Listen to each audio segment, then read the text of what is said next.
कि त प्रधानमन्त्रीज्यूलाई यहाँले बोलाइदिनु पर्यो, होइन भने त निस्केर जा भनेर मलाई भनिदिनु पर्यो। म अलिकति बदमास विद्यार्थी जस्तो पनि देखा परिरहेछु, सबैजना हाँसी पनि राख्नु भएको छ।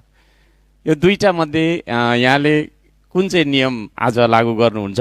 कि त 15 को 2 प्रयोग गरेर प्रधानमन्त्रीज्यूलाई ल्याउनु पर्यो, होइन भने 31 को 1 प्रयोग गरेर मलाई आजको बैठकबाट निष्कासन गर्ने आदेश यहाँले दिनु पर्यो। दुईटामा एउटा गर्नु पर्यो। प्रधानमन्त्रीज्यूलाई सदनमा जवाफदेही बनाएर ल्याउन सक्नुहुन्न भने नियमावलीको 31 को 1 लागू गरेर मलाई यो सदनबाट निष्कासन गरेर यहाँहरूले यो सदनको गरिमा बढाइदिन हुन म अनुरोध गर्दछु।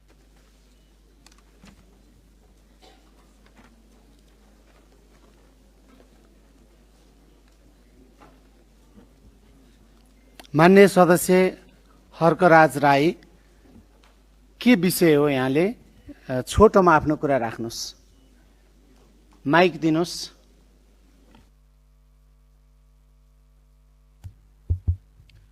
सभामुख महोदय, धेरै दिनदेखि हामीले प्रधानमन्त्रीज्यूको उपस्थिति माग गर्दै आइरहेका छौँ। नियम 15 को 2 सभामुख